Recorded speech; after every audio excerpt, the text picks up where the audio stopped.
হাজিরা আরাফার ময়দানে যে আল্লাহর কাছে প্রার্থনা করে আদম এবং হাওয়া আলাইহিস সালাতু ওয়াস সালাম যে দোয়াটা করে আল্লাহ পাক রব্বুল আলামিনের কাছ থেকে ক্ষমা পেয়েছিলেন, রব্বানা যালামনা আনফুসানা ওয়া ইল্লাম তাগফির লানা ওয়া তারহামনা লানাকুনান্না মিনাল খাসিরিন। হাজিরা কাঁদতে কাঁদতে পাগলের মতো হয়ে যায়। এই আরাফার ময়দানে জীবনের সকল ভুল গুনাহ আল্লাহর কাছে তুলে ধরে, কারণ আদম এবং হাওয়া আলাইহিস সালাতু ওয়াস সালাম উভয়ে যখন এইখানে তারা মাপ পেয়েছিলেন, আমাদেরকে আল্লাহ পাক মাফ করে দিবেন। জিন্দেগির সকল গুনাহ খাতাগুলো স্মরণ করে আল্লাহর কাছে একটা একটা করে তুলে ধরে বলে, আল্লাহ দুনিয়ার জীবনে শয়তানের ওয়াসওয়াসায় পড়ে, নফসের ওয়াসওয়াসায় পড়ে, মানুষের ওয়াসওয়াসায় পড়ে যত ভুল করেছি, আল্লাহ আদম এবং হাওয়া আলাইহিস সালাতু ওয়াস সালামের তওবা যেভাবে তুমি কবুল করেছিলে, আমাদেরকে তুমি কবুল করে নাও, জিন্দেগির সকল গুনাহ খাতাগুলো মাফ করে দাও। আলহামদুলিল্লাহি নাহমাদুহু ওয়া নাস্তাঈনুহু ওয়া নাস্তাগফিরুহু ওয়া নাউযু বিল্লাহি মিন শুরুরি আনফুসিনা ওয়া মিন সাইয়্যাতি আ'মালিনা। من يهده الله فلا مضل له ومن يضلله فلا هادي له، ونشهد أن لا إله إلا الله وحده لا شريك له، ونشهد أن سيدنا وحبيبنا ومولانا محمدا عبده ورسوله الذي أرسله بالحق بشيرا ونذيرا وداعيا إلى الله بإذنه وسراجا منيرا. فقد قال الله تعالى في كلامه المجيد وفرقانه الحميد: أعوذ بالله من الشيطان الرجيم. بسم الله الرحمن الرحيم. إن عدة الشهور عند الله 12 شهرا في كتاب الله يوم خلق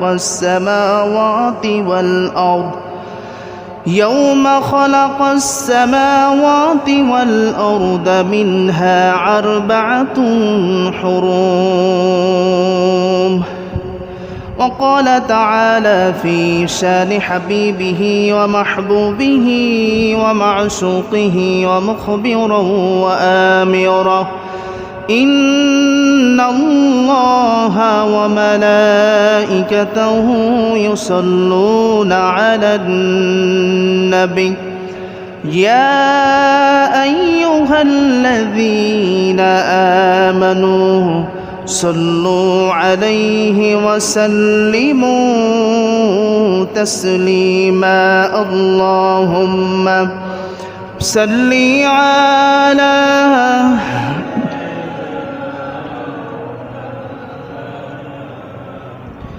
وعلى آل سيدنا.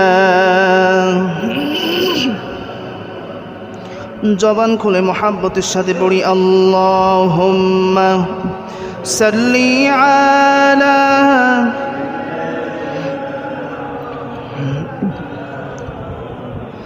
ওয়া আলা আলি সাইয়্যিদিনা।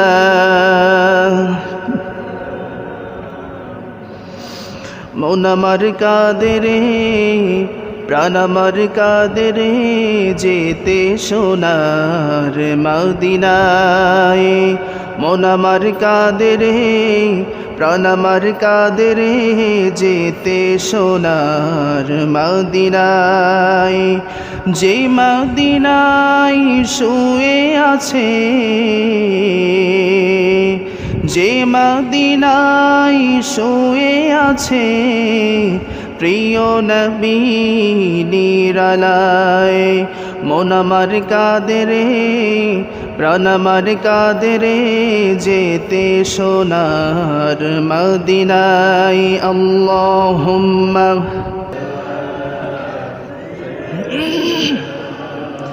مولانا محمد وعلى آل سيدنا اللهم صل على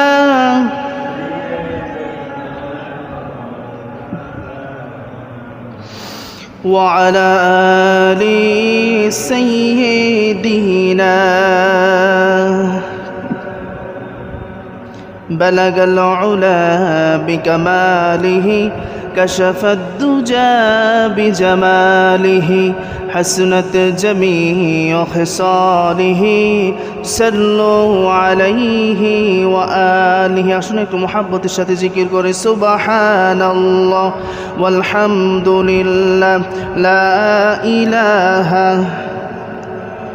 সুবহানাল্লাহ ওয়ালহামদুলিল্লাহ লা ইলাহা সুবহানাল্লাহ ওয়ালহামদুলিল্লাহ লা ইলাহা ইল্লাল্লাহ সুবহানাল্লাহ ওয়ালহামদুলিল্লাহ লা ইলাহা ইল্লাল্লাহ মুহাম্মাদুর রাসূলুল্লাহ সাল্লাল্লাহু আলাইহি ওয়াসাল্লাম। আলহামদুলিল্লাহ, আমরা সর্বপ্রথম সেই মহান রব্বুল আলামিনের দরবারে শুকরিয়া আদায় করছি যে মহান রব্বুল আলামিন আপনাকে আমাকে আজকের জুমার দিনে দুনিয়ার সকল কাজকাম থেকে ফারিক করে নিয়ে একমাত্র আল্লাহ পাক রব্বুল আলামিনের সন্তুষ্টি আদায় করার লক্ষ্যে সকাল সকাল মসজিদে আসার এবং বসার যে আল্লাহ পাক রব্বুল আলামিন তৌফিক দান করলেন, সেই আল্লাহ পাক রব্বুল আলামিনের মহান শাহানশাহী দরবারে হৃদয়ের সকল আবেগ অনুভূতি ভালোবাসাটুকু উজাড় করে দিয়ে শুকরিয়া দান সকলে করছি আলহামদুলিল্লাহ। সাথে সাথে দুরূদ এবং সালাম পাঠ করছি সেই নবীর প্রতি, রাসূলের প্রতি যাকে আল্লাহ পাক রব্বুল আলামিন আজ থেকে প্রায় ১,৫০০ বছর পূর্বে পৃথিবী জমিনে পাঠিয়েছেন। সেই নবীর প্রতি, সেই রাসূলের প্রতি সকলে পড়ছি সাল্লাল্লাহু আলাইহি ওয়াসাল্লাম। সমত উপস্থিতি, আমি খুতবার মধ্যেই পবিত্র কুরআনুল কারীমের সূরা তাওবায়ের ৩৬ নম্বর আয়াতে কারিমা তেলাওয়াত করেছি। আমরা এই আয়াতের আলোকে যে বিষয়টি নিয়ে আলোচনা করব সেটা হচ্ছে জিলহজ মাসের প্রথম 10 দিনের ফজিলাত এবং আমল। যেহেতু আমাদের মাঝে জিলকদ মাস চলতেছে, এর শেষের পর্যায়ে, তো আমাদের মাঝে সামনে একটা আল্লাহর হুকুম আসতেছে, সেটা হচ্ছে জিলকদ মাসেই ও জিলহজ মাসেই, এই মাসের মধ্যে অনেকগুলো বিষয়, ইসলামের অনেকগুলো বিষয় এর মধ্যে একত্রিত করা হয়েছে। হজ রয়েছে, যাদের সামর্থ্য রয়েছে তারা হজ করবে এই জিলহজ মাসে। আবার যাদের সামর্থ্য রয়েছে কুরবানি, এই বিষয়টা। আবার এই দশকের মধ্যে একটি দিন সব থেকে গুরুত্বপূর্ণ দিন হচ্ছে ইয়াউমুল আরাফা, আরাফার দিন, যেটা খুবই গুরুত্বপূর্ণ। এই জিলহজ মাসের প্রথম দশকের ফজিলাত এবং কিছু আমল রয়েছে, আমরা সংক্ষিপ্ত সময় ইনশাল্লাহ আলোচনা করার চেষ্টা করব। তো আল্লাহ পাক রব্বুল আলামিন পৃথিবীর সূচনা লগ্ন থেকে শুরু করে নিয়ে আমাদের জন্য 12টি মাস নির্ধারণ করে দিয়েছেন। এই 12 মাসের মধ্য থেকে 4টি মাসকে সম্মানিত করেছেন। হারাম, হারাম আরবিতে হারাম শব্দের অর্থ হচ্ছে সম্মানিত। আমরা যেটা বুঝি হারাম করেছেন আল্লাহ, এই হারাম সেই হারাম নয়। এই 4টি মাসকে আল্লাহ পাক রব্বুল আলামিন এতটা সম্মানিত করে দিয়েছেন, তৎকালীন আরব সমাজে তারা অন্যান্য সময় যুদ্ধ বিগ্রহ করত, বিভিন্ন ধরনের যুদ্ধ তারা অংশগ্রহণ করত, একে অপরে এক গোত্র আর এক গোত্রের সাথে দ্বন্দ্ব বাঁধাত, কিন্তু এই 4টি মাসে তারা এই যুদ্ধ বিগ্রহ করত না, এতটা তারা সম্মান দেখাতো এই 4টি মাসে। তা আল্লাহ পাক বলছেন যে আমিও তোমাদের জন্য 12টি মাসের মধ্যে 4টি মাসকে সম্মানিত করেছি। এই 4টি মাসের মধ্যে 3টি মাস পর আসছে, আর একটি মাস আলাদা। আল্লাহ পাক রব্বুল আলামিন বলছেন, ইন্না ইদ্দাতাশ শুহুরি ইনদাল্লাহি 12 শাহরান ফি কিতাবিল্লাহি ইয়াওমা খালাকাস সামাওয়াতি ওয়াল আরদা মিনহা আরবাআতুন হুরুম। আল্লাহ পাক বলছেন, আকাশমণ্ডলী ও পৃথিবীর সৃষ্টির দিন থেকে শুরু করে নিয়ে তোমাদের জন্য আমি 12টি মাস নির্ধারণ করে দিয়েছি। এর মধ্য থেকে মিনহা আরবাআতুন হুরুম, 4টি মাসকে সম্মানিত করেছি। এই 4টি মাস আল্লাহ রাসূল উল্লেখ করে হাদিস শরীফের মধ্যে বলেন যে আল্লাহ পাক রব্বুল আলামিন মানুষের জন্য 12টি মাসের মধ্যে 4টি মাস সম্মানিত করেছেন। 3টি মাস এসেছে ধারাবাহিকভাবে। কোন 3টি মাস? সেটা হচ্ছে জিলকদ, জিলহাজ ও মুহররম। আরেকটি মাস হচ্ছে রজব। তো আমরা যে মাস অতিক্রম করছি এটা হচ্ছে জিলকদ। আমাদের সামনে জিলহজ মাস আসতে যাচ্ছে। তো এই যে জিলহজ মাস আমাদের সামনে আসতেছে, সম্মানিত 4টি মাসের মধ্যে জিলহজ মাস, তো এই মাসের কিছু ফাজিলত কুরআন এবং হাদিসের মধ্যে আলোচিত হয়েছে। প্রথম নম্বর ফজিলত হচ্ছে আল্লাহ পাক রব্বুল আলামিন পবিত্র কুরআনুল কারীমের মধ্যে পৃথকভাবে জিলহজের 10 দিন 10 রাত এই বিষয়টা নির্দিষ্ট করে দিয়েছেন। কোথায় নির্দিষ্ট করেছেন? আল্লাহ পাক রব্বুল আলামিন সূরাতুল ফাজরের প্রথম থেকে আল্লাহ পাক রব্বুল আলামিন বলেন, ওয়াল ফাজরি ওয়া লায়ালিল আশরি ওয়াশ শাফঈ ওয়াল ওয়াতর। আল্লাহ পাক বলছেন ওয়াল ফাজর, শপথ ফজরের, ওয়া লায়ালিল আশর, এবং শপথ 10 রজনীর, ওয়াশ শাফঈ ওয়াল ওয়াতর, এবং শপথ রাতের যখন তা অবসান ঘটে।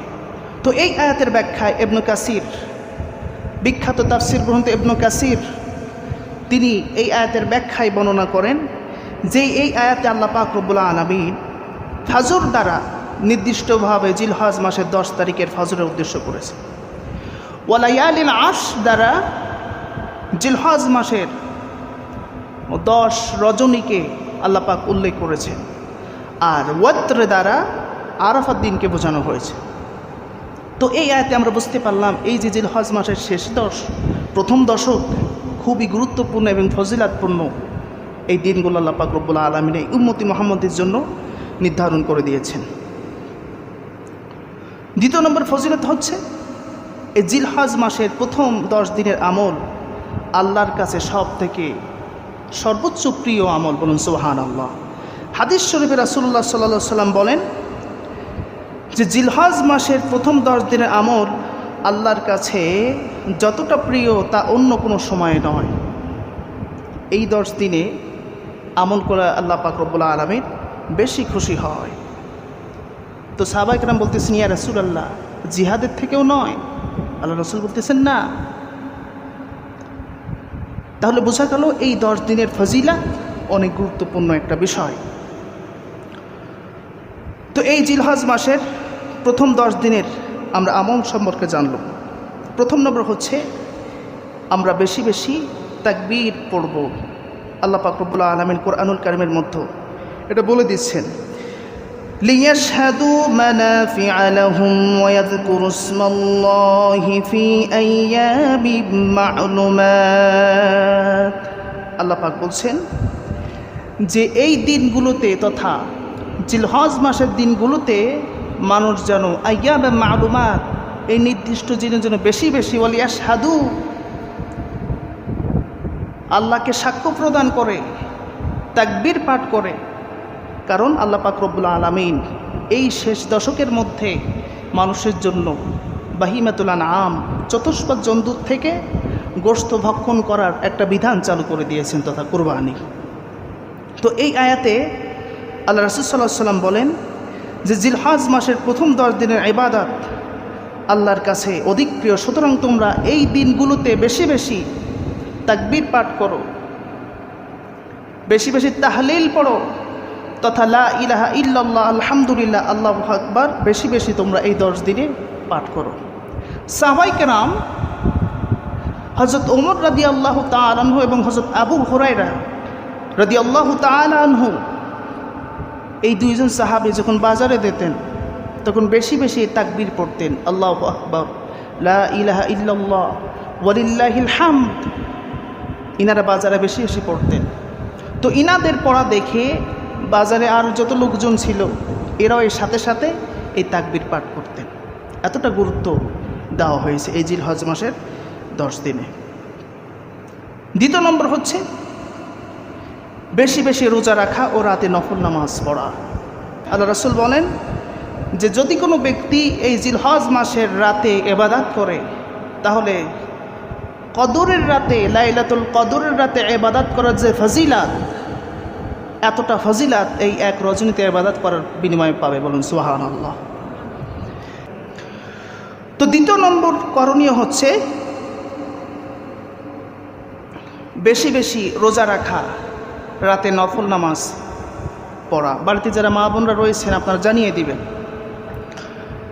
তৃতীয় নম্বর ফজিলাত হচ্ছে এই জিলহজ মাসের প্রথম 10 দিনের আরেকটি বিশেষ আমল হচ্ছে যারা কুরবানি দিবে তাদের জন্য এবং কুরবানি যারা দিবে না তাদের জন্য এই আমলটা। আল্লাহ রাসূল বলেন যখন জিলহজের চাঁদ উঠে যাবে তখন থেকে নিয়ে যারা কুরবানি দিবে তারা হাতের নখ, পায়ের নখ, গোঁফ, তারপরে শরীরের অন্য অন্য জায়গার পশম তারা কাটবে না কুরবানি করার আগ পর্যন্ত, কুরবানি করে কেটে ফেলবে। 4 নম্বর আমল হচ্ছে এই জিলহজ মাসের 9 তারিখ ফজর থেকে নিয়ে 13 তারিখ আসর পর্যন্ত তাকবীরে তাশরিক পড়া। তাশরিক এটা হচ্ছে শিরকুন শব্দ থেকে এসেছে। এর আবিধানিক অর্থ হচ্ছে মূলত এই শব্দটি ছিল তাশরিকুল লাহাম, অর্থাৎ তৎকালীন সময়ে তথা আরব সমাজে তারা কুরবানির গোস্ত কুরবানি করে এই গোস্তগুলোকে রোদে শুকিয়ে দিত। সেখান থেকে একে বলা হয় তাশরিকুল লাহাম। তো সেখান থেকে এটাকে আইয়ামে তাশরিক বলা হয়। তো আইয়ামে তাশরিক এটা হচ্ছে 9 তারিখ ফজর থেকে নিয়ে 13 তারিখ আসর পর্যন্ত, মোট হচ্ছে 23 ওয়াক্ত নামাজে প্রাপ্তবয়স্ক ছেলে, মেয়ে, যুবক, যুবতী, নারী, পুরুষ প্রত্যেকের উপরে জামাতে নামাজ পড়া হোক বা একাকী হোক, যে কোনো অবস্থায় প্রত্যেক নামাজের পরে একবার পড়া ওয়াজিব। যেমন আল্লাহু আকবার, আল্লাহু আকবার, লা ইলাহা ইল্লাল্লাহু ওয়াল্লাহু আকবার, আল্লাহু আকবার ওয়ালিল্লাহিল হামদ। এটা পড়তেই হবে। যদি আপনি না পড়েন গুনাহগার হয়ে যাবেন। আপনি জামাতে পড়ছেন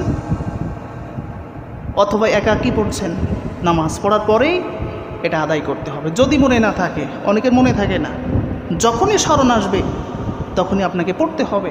না পড়লে আপনার ওয়াজিব তরক করার গুনাহ আপনার আমলনামায় লিখবে। এই জন্য বাড়িতে যারা মা বোনরা রয়েছেন সকলকে জানিয়ে দিবেন, বাড়িতে বাচ্চা কাচ্চা রয়েছে সকলকে জানিয়ে দিবেন যে জিলহজ মাসের 9 তারিখ থেকে নিয়ে 13 তারিখ আসর পর্যন্ত।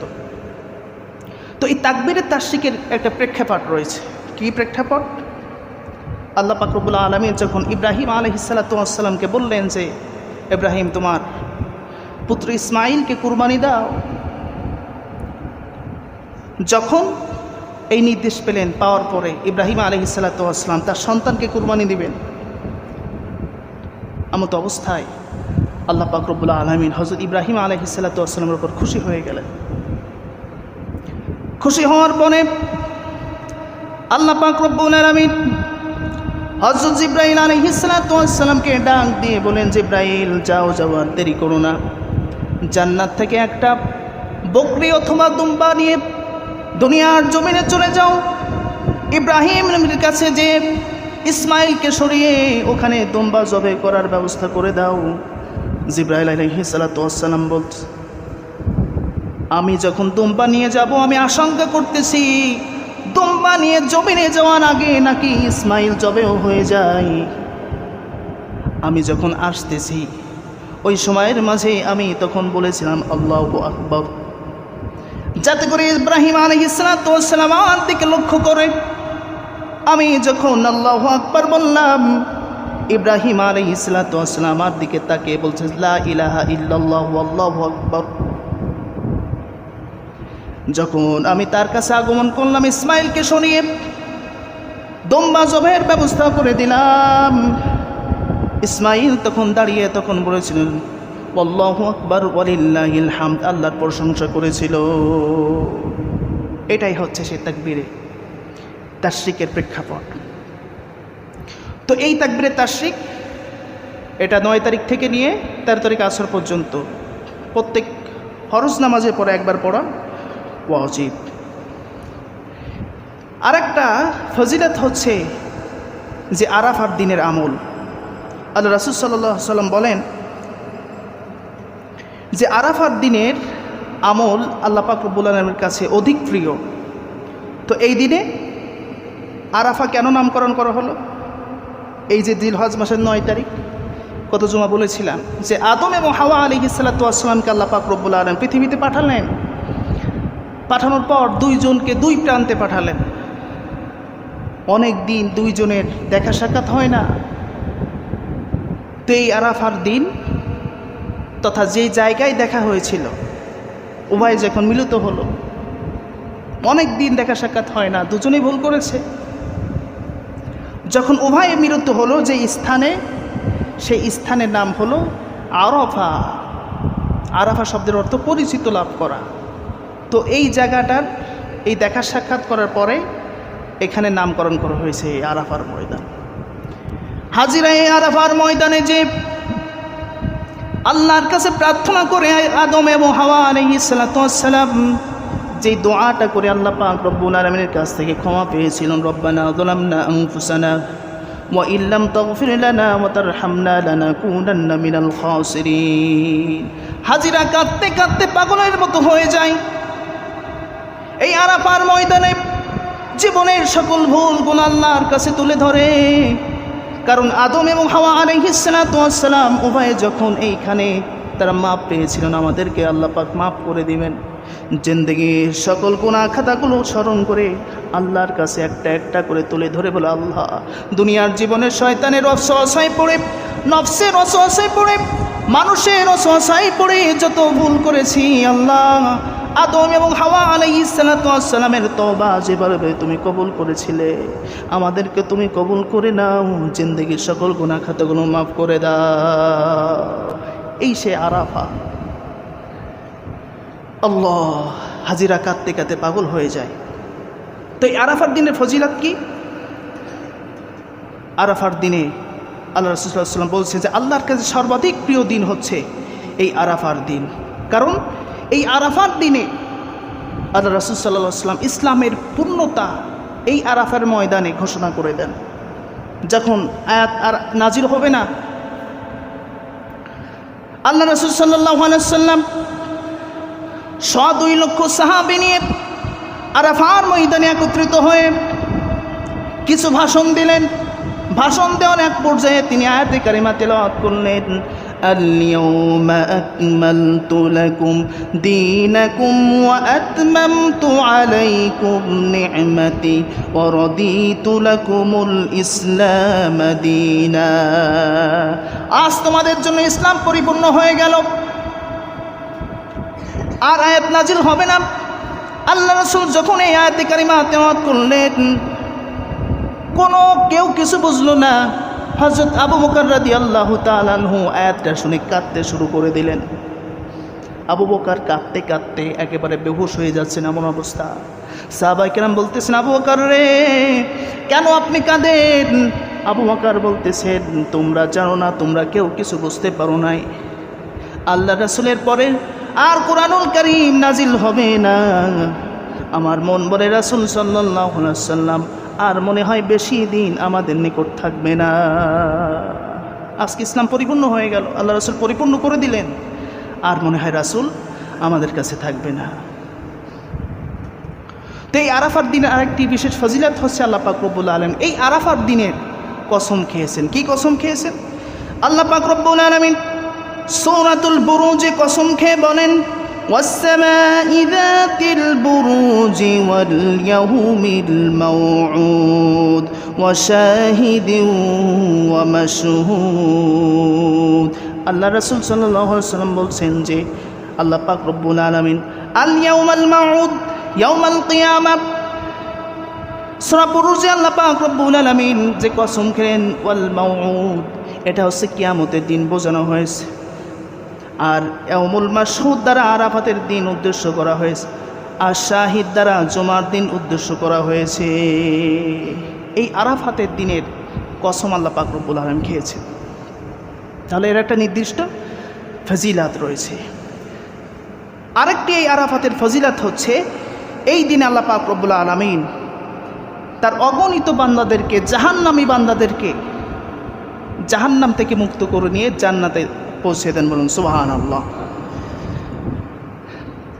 আরেকটা ফজিলাত হচ্ছে, এই দিনে যেহেতু আল্লাহ পাক রব্বুল আলামিন বান্দার প্রতি অফুরন্ত নিয়ামত বর্ষণ করেন,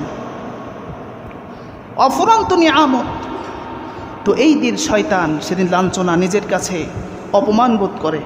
কারণ আল্লাহ পাক রব্বুল আলামিন তার বান্দাদের প্রতি রহমত নাজিল করতেছেন, তো শয়তান এই দিন লাঞ্ছিত হয়ে যায়। এখন আসুন এই 9 তারিখের কিছু আমল আমরা যেটা বেশি বেশি করব, সেটা হচ্ছে আল্লাহর কাছে বেশি বেশি এই আরাফার দিনে দোয়া করা। আল্লাহ রাসূল সাল্লাল্লাহু আলাইহি ওয়াসাল্লাম বলেন, আরাফার দিনের দোয়া সব থেকে উত্তম দোয়া। কারণ হাজিরা ওই দিন আল্লাহর কাছে বেশি বেশি দোয়া করতেছে। তো ওই দিনে আমরা যারা হজ করতে পারি না, যে যার স্থান থেকে ওই আরাফার দিনে বেশি বেশি কী করা? আল্লাহর কাছে দোয়া করা। এই দিনে বেশি বেশি তাকবীর পড়া। এমনিতে জিলহজের প্রথম 10 দিন থেকে তো তাকবীর পড়বো, এই আরাফার দিন তথা 9 জিলহজ, এই দিনে আমরা বেশি বেশি তাকবীর পড়বো। আল্লাহু আকবার, আল্লাহু আকবার, লা ইলাহা ইল্লাল্লাহু, আল্লাহু আকবার, আল্লাহু আকবার, ওয়ালিল্লাহিল হামদ।